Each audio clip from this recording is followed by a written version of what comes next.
The following is a production of cprundown.com. The views and opinions expressed by the hosts of this podcast are those of the individual and not of any affiliated companies.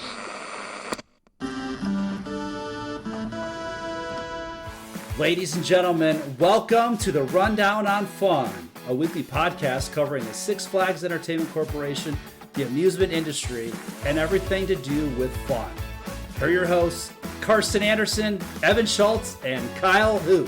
Hello, everyone, and welcome to this week's episode of the Rundown on Fun, a weekly podcast where we cover the Six Flags Entertainment Corporation, Cedar Point, and everything to do with fun. My name is Kyle, if you've forgotten who I am, and I'm back this week. Yeah, you're definitely back. Let's just behind the curtains. I'm probably not going to talk a whole lot tonight. Yeah, I was going to say behind the curtains, we totally just recorded like 30 minutes of this episode and it didn't.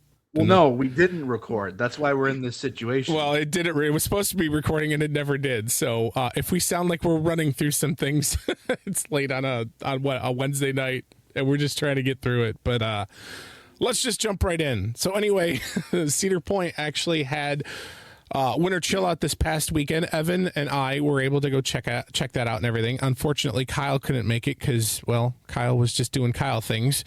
And I'm just going to run through some of the basics of what was going on there, and then Evan will talk a little bit more about the food and so on and so forth. But it was really cool to see that Cedar Point raised another $120,000 for a Kid Again. If anyone is curious about what a Kid Again is, it's the Northern Ohio. They're from Northern Ohio, and they assist families with children facing serious illnesses, which is nice to see that, they raised all that money. They're really close to $1 million raised. If they have winter chill out again, this next year, whatever, obviously the park is going to go over $1 million raised for that organization, which is really cool. Going to rock through some of these announcements that were announced at the park. We did not hear anything crazy. There's not a crazy big coaster coming to Cedar Point, obviously, this year, since obviously last year they debuted, Siren's Curse, and then the previous year, Top Thrill 2. So don't really expect anything crazy. What's really cool is the park did show off a lot of the maintenance and areas and everything like that. So we got to see the maintenance area underneath Corkscrew. That's pretty much the same. And then also they have where we got to see Siren's Curse. That maintenance area, that was really cool. We got to see the train up above and stuff. I asked the maintenance guy, hey, is that train like ready to go and so on and so forth? And the train is pretty much ready to go. They're just waiting on the state to come in and do its final inspections and stuff, and they'll be able to start running it hopefully here in late March or so, which is exciting. And then also the maintenance bay, like they were working on Skyhawk. I saw pieces of that, which is really cool. And then it's also cool that Cedar Point seems to have pretty much like a permanent maintenance area for pretty much all their rides and stuff. If anyone thinks about like maybe late in the, I don't know, early 2000s and late maybe 2010s or so, I don't think the park had 100% like maintenance areas where they had to build like temporary shacks and so on and so forth with the picnic pavilions, and they had to throw temporary walls up and do temporary heat and so on and so forth to work on those rides and stuff. Nice to see that they actually have that. Moving on, we got to see the Jack Aldridge Theater. We got to see that there's going to be a new a new show. And the new show is a working title right now. It's called Generations. It might be called something else. They're not 100% sure, but it's going to be obviously, Generations and stuff. So it'll be over in the Jack Aldridge Theater.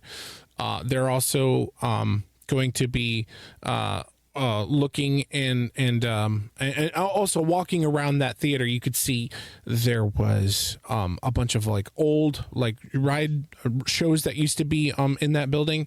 Really old one, which was from 1992. It was called It Takes Two. If anyone used to listen to that or check out that show back there, it was cool to see the all of the signage back there and the signs that they were talking about, and the old cast and stuff and everything. I think one of the shows or something back in the day or whatever used to be like 301 times or something. I think they had little check marks and so on and so forth. Cool to see that.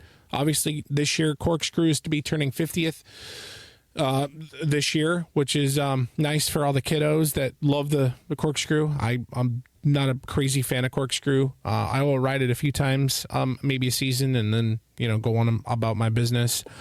They're going to have 50th anniversary merch. We did actually get to see it, and also buy it if you wanted to. They're going to have hoodies, shirts, and so on and so forth.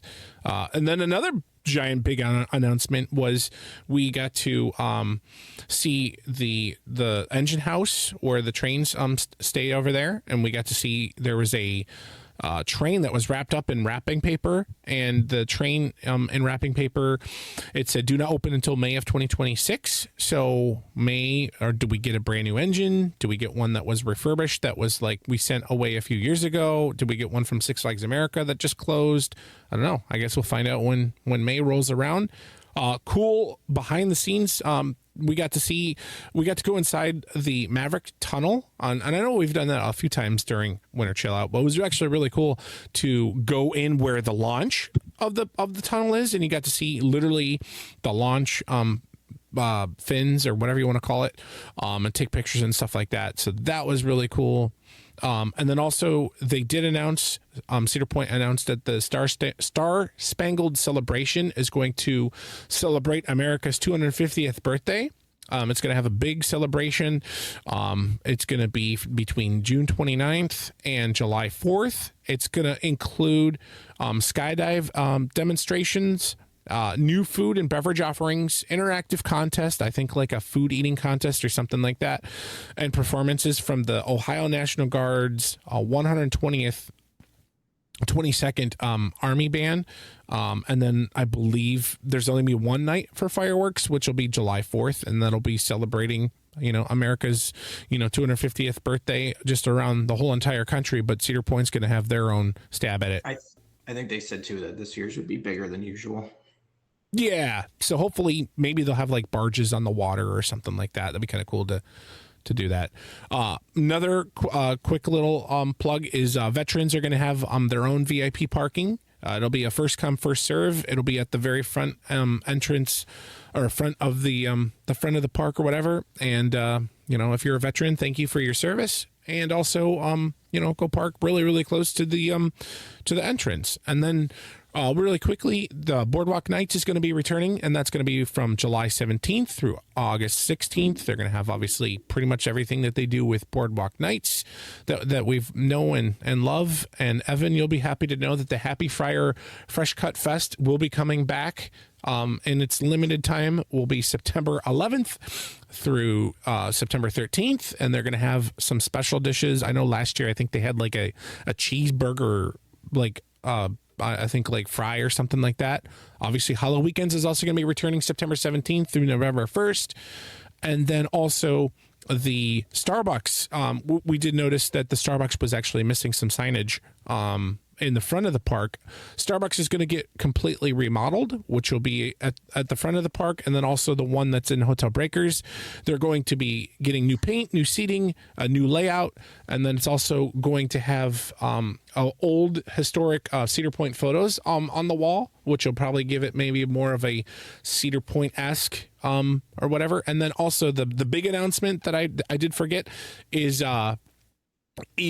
Pipe Scream is no longer a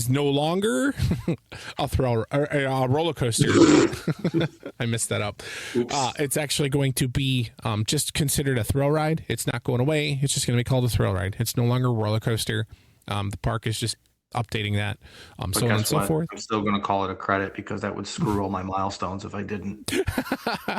And then last but not least, I did not mean to leave this last because the last time I left this last, but they're actually going to be redoing the bathrooms over pretty much across from where what is it? The barnyard is, where you can see Churro and so on and so forth. The bathroom's going to get completely redone, just like the previous bathrooms. Thank God. Which again, it's nice to see. It's very expensive to redo all of the bathrooms and so on and so forth. But yeah, so Evan, do you want to talk a little bit about the food and also the new merchandise that we got to see and forth?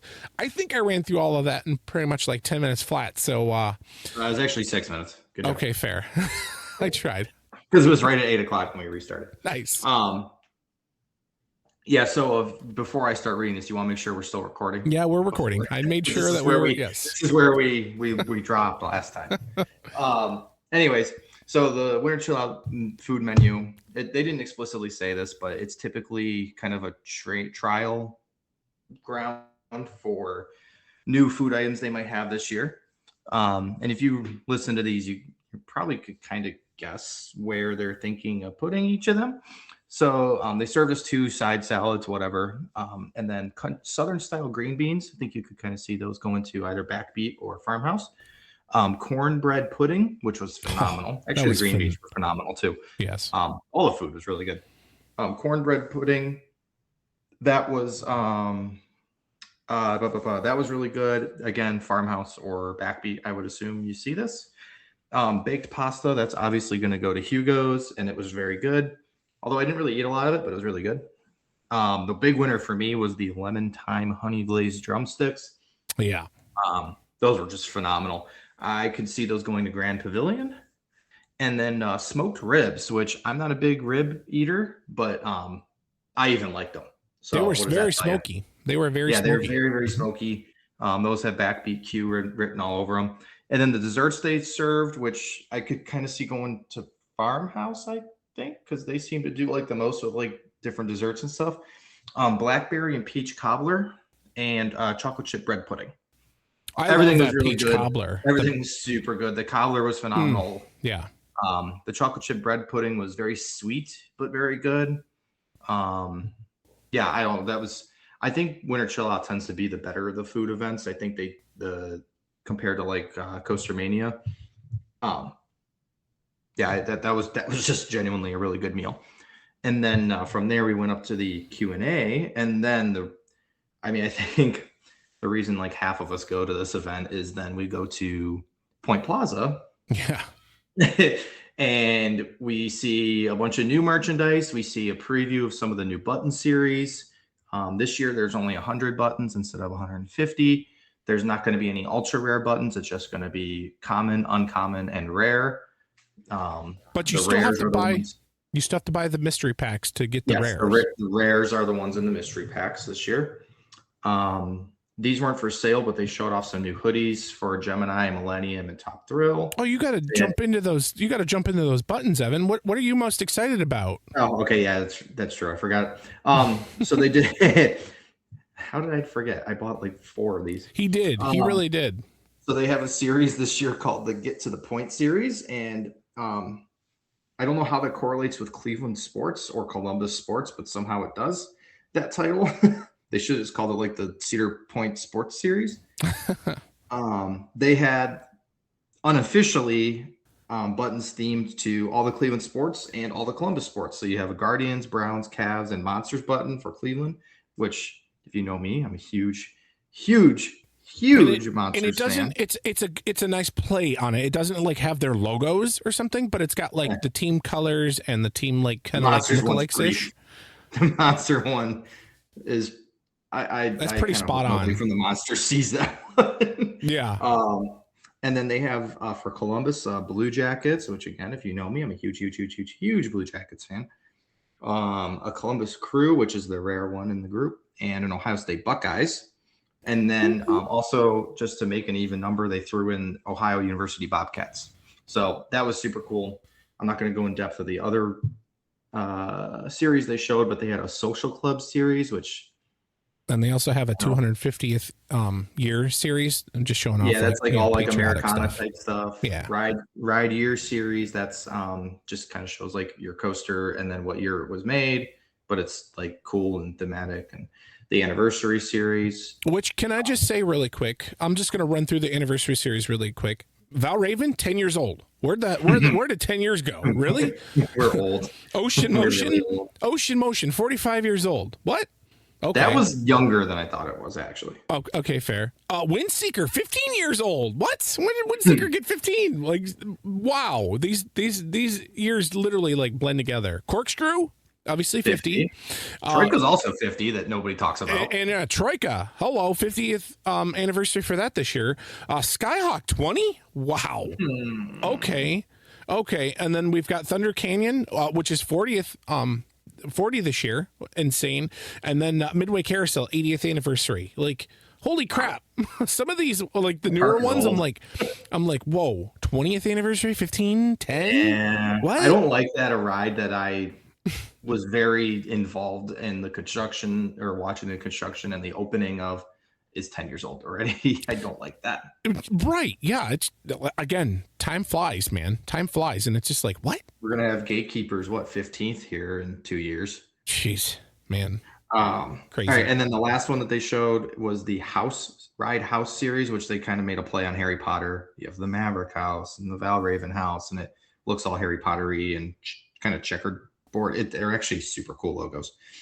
Those will definitely be a t-shirt series in the near future. So that's 55 of the buttons for this year. Yeah. Carson, I believe you posted those on CP Rundown if you want to see them all in detail.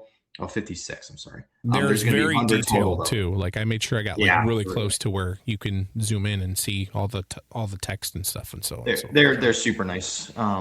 Andrew and the merch team always does a great job with those. But there's still another 44 to be revealed once the park opens. Yeah. We got new pajamas this year. Kyle, I know you will be excited about this. I actually already showed one of the new ones to Ray, and she also wants a pair. Is it the seagull one? Yes, the seagull ones. Yeah, so they have two new designs this year. They were formerly focused on just like here's one that's Magnum and here's one that's Millennium, but this year they have one that's just got like the Cedar Point seagulls eating the Cedar Point fries, and it's got some Cedar Point logos on it. And then there's also now one for the Sky Ride. And Kyle has gone on record many a time saying how comfortable those pajamas are. I am currently rocking the Top Thrill 2 pants right now. See, there you go. Let's see. They had, of course, all the new Corkscrew 50th anniversary merchandise, which if you remember the Millennium Force 25th anniversary merchandise from last year, very similar in style and look, sweatshirts and t-shirts. Obviously just more the Corkscrew red, white, and blue instead of just the Millennium blue and gray and white. There's a new line of ornaments that my mom bought all of. They're pretty simple, just with the coasters like Skyline, Steel Vengeance, Millennium, Top Thrill, and Siren's Curse. There's obviously just new lines of t-shirts with different logos that we haven't really seen before. The local brand GV Art Design came out with a number of new shirts for this year, or updated looks from shirts from last year. Those are the super soft shirts, the really good quality ones. I will pay a good penny for a good quality, a good logo, and it's not just like it's not just like the ride logo. It's like something that they came up with, and there's actually some real art there, and those guys don't use AI or anything to design their stuff. That's a hot topic this year. Right. I've got Sidebar and GV. They're a local company that makes Cleveland sports stuff. They also made a really cool gold medal T-shirt for the U.S. women's and men's hockey team. So just check them out. They have They have an online store that shows off all their stuff. So shout out to them. I was going to say, I'm jumping in a little bit. They have a series. If anyone collects their shirts or wears their shirts, whatever, the Jack Sage shirts, I can't say it. They came out with a cool line where you could see like different roller coasters. I think they came out with like one, I think last year or the year before or something, and it probably sold pretty well. But they came out with like one that's like you could see like Millennium Force and Top Roll and like with the Jack Sage you can see like they're very classy. I guess maybe more. You're gonna have to send me this because I'm drawing a blank here. They're the ones that would like they almost looked like the printed shirts. They were like the nice collared shirts, and they were short sleeve, and they would have like a collar on the top and so on and so forth. And it's just like a design of everything. Like they had a Siren's Curse, and it would show like it was like tilting. And they're button down. Oh, those ones. Okay, so they're like Hawaiian shirts, kind of like that. Kind of, but like they're more or less Hawaiian than, but they're more. Yeah, they're not like, Hawaiian design, but like that type of shirt. Yeah. Very light, breathable. Yeah, very light, very breathable. It's got a button down. They had a Steel Vengeance one. Yeah, they had one just one or two last year. That top, just had like the park skyline. Top Thrill 2, Steel Vengeance. They had a Millennium Force. The logos are all on the pockets too on the front. The Siren's Curse, and then also just one that's just the Cedar Point. I really like the Cedar Point one because it literally shows Millennium Force. And like it shows like the Millennium Force lift hill, and then it shows Top Thrill in the back, like that one's the navy top blue, isn't it? Yeah, and it also shows Windseeker. It shows Gatekeeper of like the keyholes, and I think there's like little teeny tiny flags that are in there. Again, really cool design. I don't think like if I were to buy something like this, I would thought it would have been like a lot more expensive, like $100. It was only $69.99. I mean, it's not terrible, you know. It still kills me. But I mean, I think that's what those shirts go for.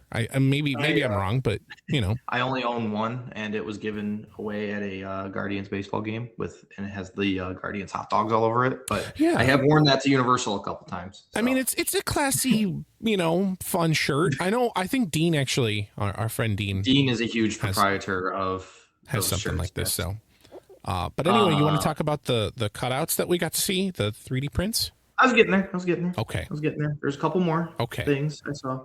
One cool shirt that if you're into like super heavy duty graphic design is they did a like Mortal Kombat style coaster versus coaster t-shirt design where you like on the bottom it shows like select player and it looks like there's like a game cursor over each ride. And it says 1P and 2P for like player 1, player 2. Really cool. Super cool. Yeah. Definitely not something I would wear because it's very loud, but cool. And you could definitely see where there's going to be a lot of these in the future with different rides. This year's featured Siren's Curse and Steel Vengeance. A battle of land versus sea. Fight. Is that what it actually says? Oh, okay. No. Oh, yeah, it does say that. I took a lot of anyone that's curious about everything that we're talking about, go take a peek at CP Rundown's Facebook page, and you could see how I took over 80 pictures of all the new merch and everything. So, and there's still more coming. Sorry, Evan. And yes, I mean this is only like a quarter of what they're going to come out with this year. To go with your Seagull pajamas, you could also get a Seagull slippers. Yep. That look like the seagull eating the fry that they've had many a times in stuffed animal form over the last couple of years. And it's not a crinkle. It's not a crinkle fry. It's the straight fry. Yeah, it looks like an actual Cedar Point fresh cut fry. Yes. And it's got the Cedar Point logo on the bottoms of them, and yeah, so that'll go good with your. We could just see Kyle dressed up like a seagull. He's going to have the seagull hat. He's going to have. Yep. he's going to wear that in the park too. He's going to have one of our friends does wear that stuff in the park. Right, and then he's going to have the slippers and just walking around, just hanging out. You know. I mean, I just might. You know, if last year on Coaster Mania Day, after the drinks started flowing, if everyone said to me, "Hey, put these on," I would have been game. I guess we should jump since you said Coaster Mania really quick. They didn't say anything about Coaster Mania. They just said a lot of changes are happening, so stay tuned for that. But that's all. And then gave no detail. Yeah. So, also opening day when it's inevitably raining and cold, these PJs and slippers will be a very fashionable choice. Or when you're Kyle and you go, what was it, the Monday after opening day, and you try to get on Top Thrill again, and it's just a nightmare. And it literally, I had so many visits in the early part of the season last year. I know that I came for opening day, but I didn't tell either of you I was coming for opening day. I just showed up. Oh yeah, you did. I do was remember looking that, at the buttons, and then you just appeared. And then I think that after that, I didn't come back for a couple weeks, but I know I had like a wedding, and then I was back for Coaster Mania, and then I think I did like 3 or 4 trips, and then I was done until boys trip because I didn't get to do Siren's Curse right before that. And then that I was home for a long time for that, and then I think that was it. And then I thought that was my last visit of the year, but when I ended up having to go back for my grandma's funeral, I went back a couple more times. I don't remember, but I went a lot last year for someone that lives 1,000 miles away. And a lot of those days were the curse of Kyle, and Top Thrill was closed. I don't remember. I think what you're talking about was Coaster Mania, because it was closed for all of Coaster Mania, but Top Thrill 2 was, but I was supposed to fly home Monday, and that was when it was really funny. I was just reading through my saga of chats on that day the other day when I got in line at like 8, and I was like the 6th person in line. I didn't get off until 2, and then immediately had to run to the airport. Oh my God. And it was raining like all day. Yeah. Once the ride opened, I was on in like 3 trains. It was just they didn't want to open. Oh man, good times. But she's been running good since then, so I feel pretty confident in saying that this year, even if you have pajamas on because it's cold and windy and wet, it'll be ready to roll for you. And then one last big thing of merchandise. Oh, okay, 2 things. They did have a Winter Chill Out t-shirt, but obviously if you didn't go to Winter Chill Out, you're not going to get that. And then they had, if you're familiar with the wooden coaster cutouts, that same guy that makes those, he is also now doing like 3D printed coaster cutouts. They're full color. He had elaborate station designs for both Millennium and Top Thrill 2. Those aren't for sale, but what you can buy is the lead car for each ride. It looks like they go together very much like the coaster cutouts do, except they're 3D printed. They are spot on. They look phenomenal. Absolutely phenomenal. At Winter Chill Out, they had Millennium Force's Blue Train and Top Thrill 2's Red Train. Which train? I'm sorry. They had Top Thrill 2's Blue Train. I'm sorry, Millennium's Red Train and Top Thrill 2's Blue Train. Yes. I was saying that as looking at, because I was thinking I want Millennium's Blue Train. That's why I didn't buy it. But they are gonna, once the season starts, or into the season, they'll have all the colors of all the trains for at least Millennium and Top Thrill. We'll see how they sell. And can I just say that this is pretty much like when Coaster Dynamics like released like the full train, like when you could have the train and so on and so forth.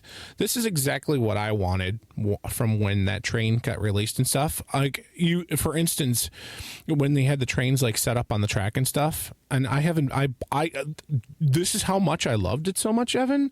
I don't normally buy, and I just was like, okay, I'm gonna buy. I bought both of them, but they slide really easily on the track and stuff. So, and they got the cool like wheel assembly, and just everything. It's just all the details, the colors, like 100% spot on. Anybody can buy a 3D printer that's good quality for not that expensive, and 3D print whatever. But these were the attention to detail, very high detail. Yes. This guy might as well have designed the actual coaster trains themselves. Like they're very, very, very, very spot on. And whatever printer he's using puts out really good quality products. I was going to say, no one normally knows him, but it's called, what is it? Print My Ride.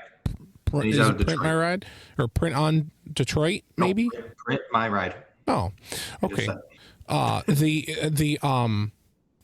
If anyone is like wondering, yeah, those were the ones from Coaster Dynamics, and you can literally turn it, because I was curious. I turned the one up that they still have the wood cutouts and things like that if you want it, but you can turn it around and you can see that it was actually his name's on there, not his actual company name. It looks like he's kind of branching out and doing his own thing, and again, support him. It's locally made. It's made in the United States. So if you're looking for something that's made in the USA, check it out. This is the same guy. Really freaking cool. If you remember the Steel Vengeance model that was supposed to be a working model, but they never quite got it working right. That was initially it started in Town Hall, did it not? Yes. Yeah. And then they moved it up to the arcade. That giant model, he built that. Just to give, Cedar Point, that's a good. Raffled it off at Winter Chill Out a couple of years ago. Actually, one of my friends bought it or won it. Oh, really? I didn't know that. Does he have it? Does he have it moving, or is it just kind of sitting? Yeah, he went up there the following Monday or whatever after Chill Out that year and picked it up, and it's at his little museum he runs. Cool. All right. So yeah, that's the gist of the merch.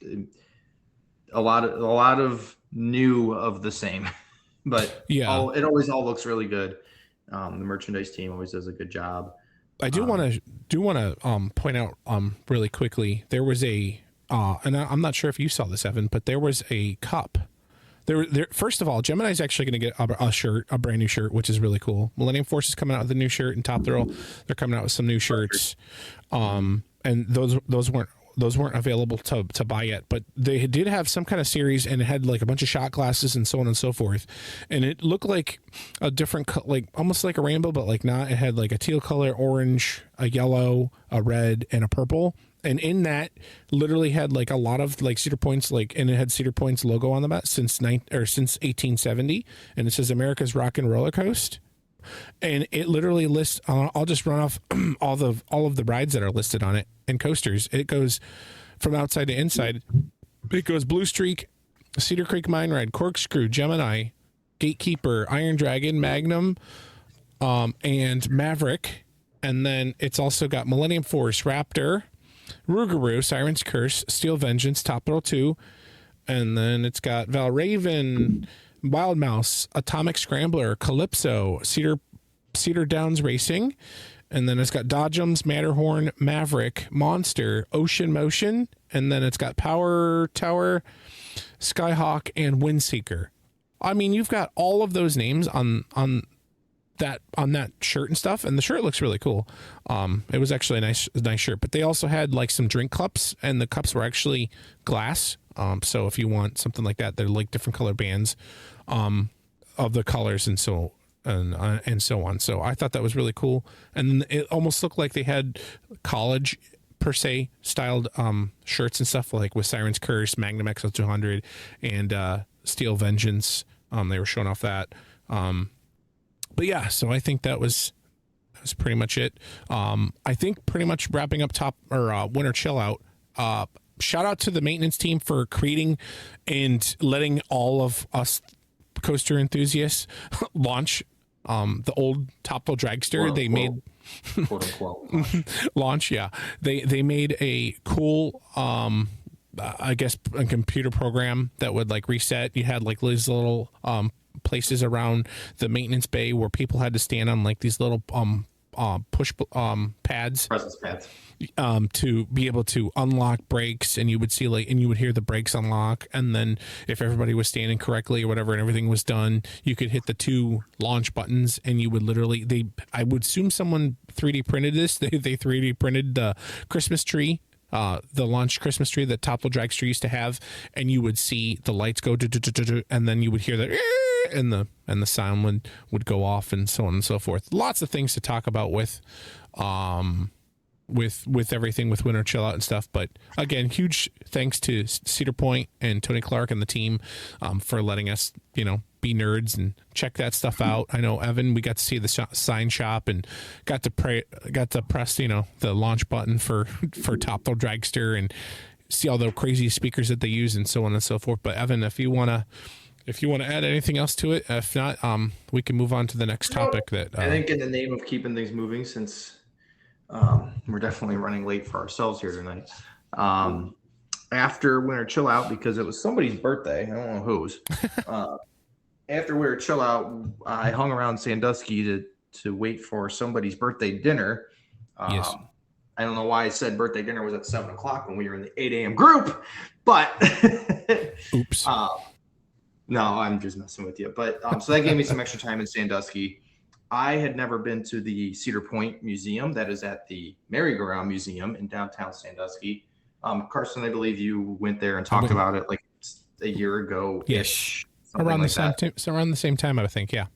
Whenever it first opened, wasn't it? Something like that. Yeah. Or nearly. So one of the attractions to that was, well, one, I've never been there, and two, if you all remember Ken from the Town Hall Museum, he always worked guest services back there. The guy is an absolute wealth of knowledge with all kinds of stories and information, and he's basically a walking encyclopedia for Cedar Point. He works at the museum. He is him, and I can't remember the guy's name that helps him help put it together. it'll come to me. But Ken and this other guy took space in the Merry-Go-Round Museum in downtown Sandusky and created one hell of a Cedar Point museum with artifacts dating back to not quite 1870, but almost like 1880. Really old stuff, and then also new stuff, media releases from, say, Banshee, before it became Mantis, and then the media release when they changed it to Mantis, stuff, cool stuff like that, and even just recent stuff like Siren's Curse. And oh my God, the guy's name is on the tip of my tongue and it's bothering me, and I need to say it because he deserves credit. I'm not exactly, I can't remember what his name was, but also Ken works on David is his name. What's his last name? David Kamen. Huge Cedar Point fan. You could definitely tell that's for sure with all the stuff that they show off. Yes. So those two put together this awesome museum, and they have also some other people that have helped out. But one of the things Ken specifically has done is in 2020 and 2021, he released a giant Cedar Point almanac called Rolling Through the Years. This was it was really for the 150th anniversary. But this year he's coming out with the 2.0 version of it, basically just filling in some little things throughout the rest of the book, and then updating it with the last 5 years of Cedar Point history. So we're talking the 150th anniversary celebration. My cat is making noise next to me, so I apologize. The 150th anniversary celebration, Siren's Curse, Top Thrill 2, and all the shenanigans that went on with that. The opening and closings of Snake River Expedition, the Hollow Weekends that have occurred since then. I mean, literally any piece of Cedar Point information you could ever dream of is in this book. I mean, everything, literally everything. What haunted houses were at the park in 2004? He's got them with That's the live cool. Entertainment and hours and everything. Wanted to know what the weather was on opening day 1984? He's got it. Nice. So really cool, just amazing book. So Ken had that on display as well, and we could flip through it. Shockingly, I guess probably because we were in the early group of Winter Chill Out, and therefore the early group getting to the museum. The museum closes at 4 too. I was kind of one of the only people in the museum, and since Ken knows me already, he and I just chatted through every single display case. He was telling me everything about everything, and it was quite literally a Cedar Point nerd's dream, because Ken knows everything about everything in there, and it was just kind of sensory overload, but in a good way. So seriously, if you're in the area and you have time, if you get into if you're doing a Saturday at the park and you get into town on a Friday evening, go to the museum. It's super cool. It's $10. And they also have a lot of history about merry-go-rounds, because it was originally the Merry-Go-Round Museum, and now it has a Cedar Point Museum. And you can ride the merry-go-round there too. That you can ride, and it's $10. Isn't that merry-go-round? Doesn't it have a lot of it pulls you to the side? It goes pretty fast. Yeah, the thing books. We had a pretty full ride on it, but the cool thing about that merry-go-round is it was a traveling merry-go-round. Hmm. And when they got it, it didn't have any animals. It was just the ride. And all of the animals, I'm not saying horses, I'm saying animals very specifically. It's because it's not just horses, were carved by the gentlemen that work at the Merry-Go-Round Museum. That's cool. So that's super cool. That is a super cool, literally handmade carousel. It's definitely not a boring place too. I don't think it was boring. Even before the Cedar Point Museum, when it was just the Merry-Go-Round Museum, super cool stuff. Especially if you're a nerd. See all kinds of old brochures and pictures, and it's really good to see that. And then it goes, at least my mind goes down memory lane, and I'm like, oh wow, I remember when I used to do this one. So. And just go. Ken is the nicest guy in the world. If he's there when you show up, just ask him stuff and he'll tell you everything, and he'll be happy to do so. It's an awesome place. Did you and Ken take a selfie with the old Snake River Falls boat that I saw that's over there? No, but that is in there. That is in there. Yeah. Oh my God, I'm sorry. My cat is like scratching at something as right when I'm trying to talk, right? So the Rolling Through the Years 2.0, that's not the official name. He's just calling it Rolling Through the Years, and just updating the dates on it. Is coming out the end of April this year. It's going to be $100. Sign me up. Buy it through him. Buy it through the Carousel Museum. Cedar Point will have copies, to my understanding, but help out the museum, help out Ken. Buy through him. So super cool stuff. I spent 2 hours there. And that was only because they closed. if I could have spent the whole night there. If they were literally there, it would have been like, yeah, so I'm going to stay like 4 hours because, I need to kill some more time. Yeah, I absolutely would have skipped your birthday dinner if it meant getting more. Getting more insight from Ken. I don't blame you. But speaking of killing time, Kyle. It's finally your time, my friend.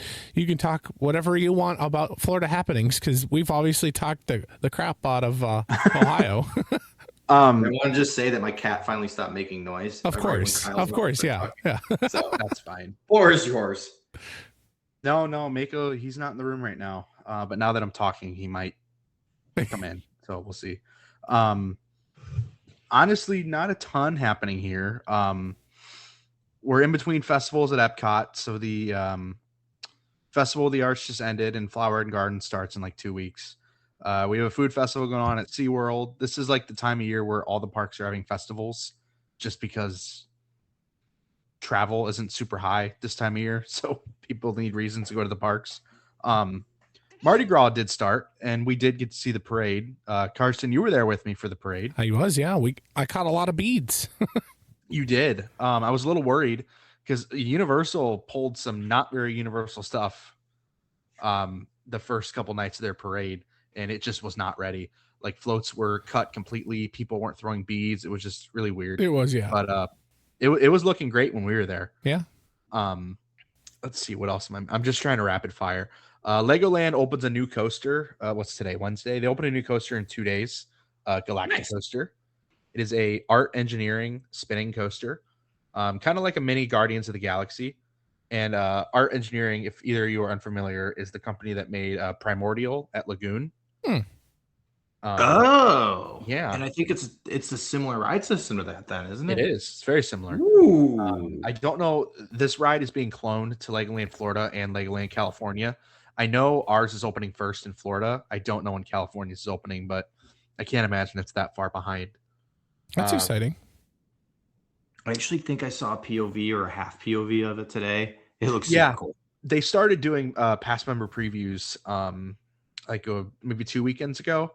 And then media day is tomorrow and opening day is either Friday or Saturday. Oh, okay. So yeah, I'm probably going to go check that out pretty soon. I don't have a pass to Legoland because it's definitely like a kid park. But I do have enough Lego Insiders points that I can cash them in for a free ticket. Nice. So I'm going to do that. Yeah. I'm going to do that. I just don't know. I might want to wait for the heat to die off a little bit. So I might not do it this weekend.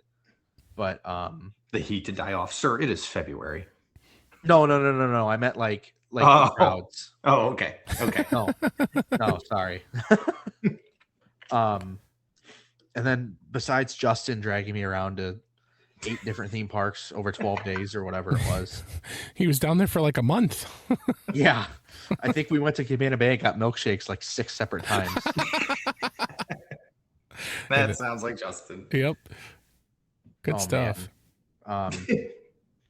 Yeah.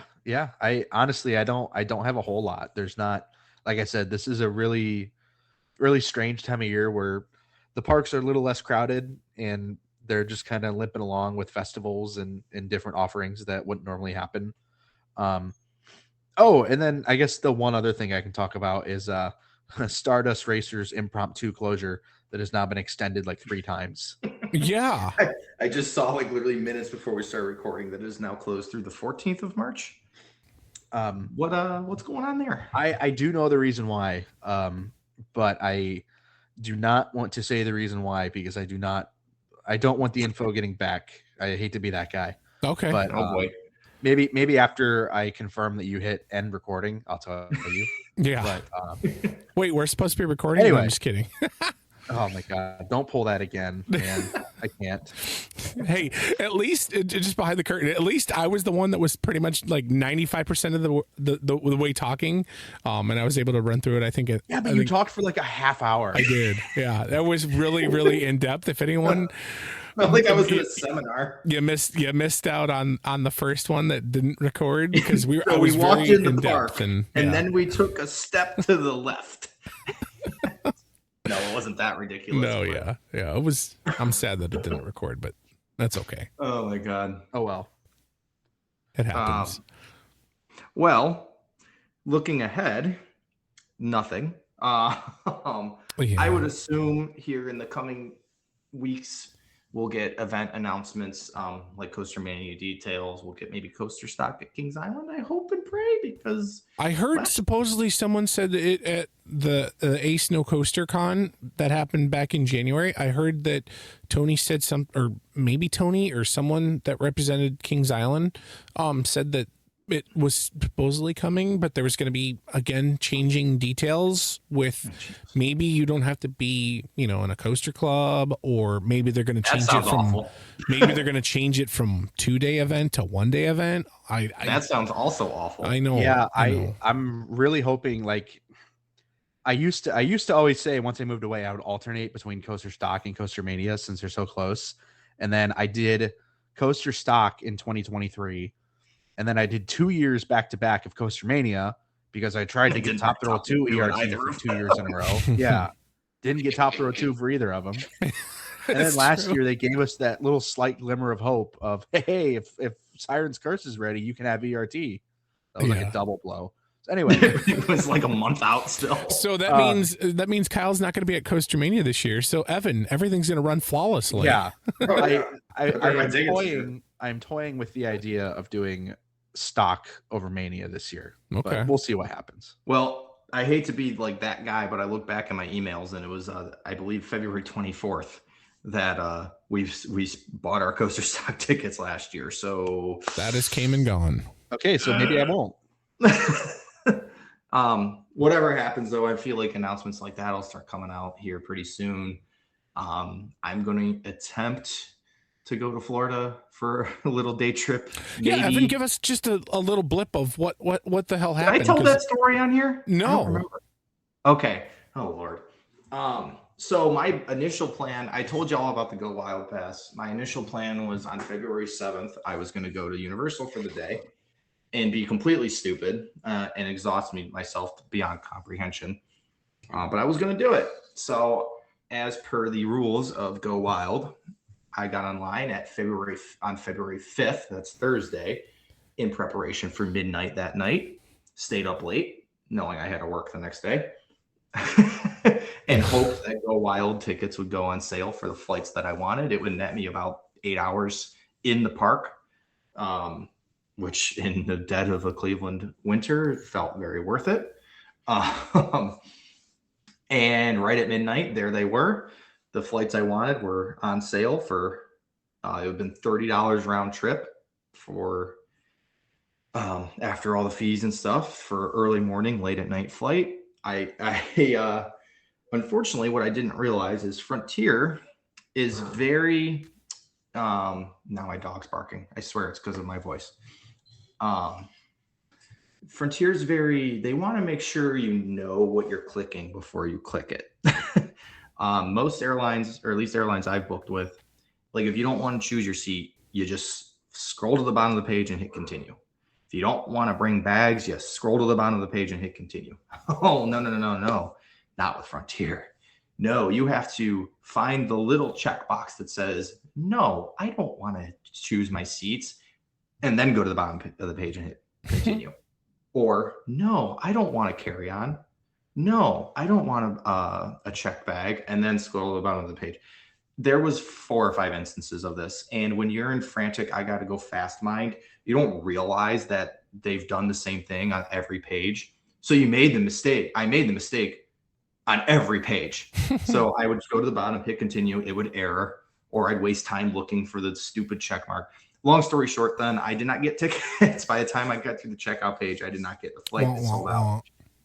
So, given my schedule and stuff, my immediate next thought was, well, when can I try again?